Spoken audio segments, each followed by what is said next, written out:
Dear students, your today's topic is tenses from grammar section. You are well aware about this topic.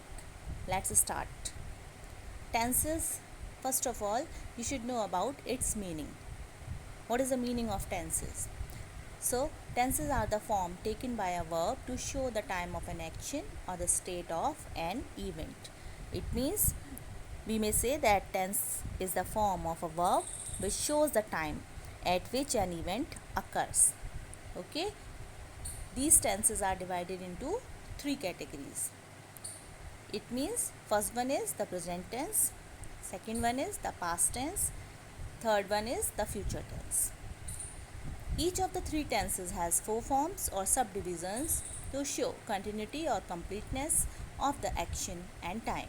These are indefinite, continuous, perfect, perfect continuous. It means each tense is divided into four categories.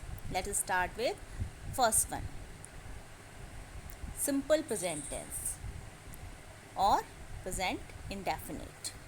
Yes, while framing a sentence in this category, what you have to do there, you have to put the subject at the first place, then v1 it means first form of the verb, then object. If you are using singular pronoun, then you have to put s or es with the verb. Okay, uh, for example, you can see the example, he helps the needy. So here he is the singular pronoun, that's why we use s with the verb help. He helps the needy. Okay, yes. If we are using plural pronoun, then we need not use any s or es there. Suppose the sentence is they help the needy.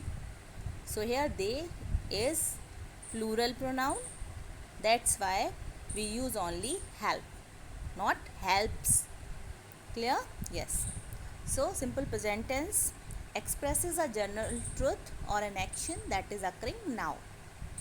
The sun rises from the east expresses an action that occurs regularly or habitually. It means it also indicates the habitual action. Habitual action, it means which indicates habit. She goes to the school regularly, like that. I go to the temple daily. She always speaks the truth, like that. See the examples. Affirmative sentence, they play. Here they is a plural pronoun, that's why only play is here, no s or es. In negative sentence, what you have to do, you have to use do not with plural and does not with singular pronoun. So here they is plural pronoun, that's why we use here do not. So they do not play. In interrogative sentences, what we have to do, we have to use do at the first place, then subject, then verb. Do they play? Negative interrogative sentences, do they not play? So it's very simple. Okay, yes. Now the second category, present continuous tense. Continuous tense, whenever you are going to do some examples of continuous tense, you have to remember one thing in your mind. The continuous tense indicates continuous activity, continuous action. Okay, yes. So while framing sentence in this category, what you have to do, you have to put the subject at the first place, then you have to use helping verb, is or am or are according to the subject. Then v1, it means first form of the verb, then ing, then object. So the present continuous tense is used to express an action which is happening at a particular time in the present or extending over a period of present time. So present continuous tense indicates the continuous action of the subject. See how affirmative sentences, you are playing. So you is the subject, are is the helping verb, and play is the main verb, and ing, this is the symbol of continuous tense. Negative sentences, you are not playing, we have to use here not. Interrogative sentences, are you playing?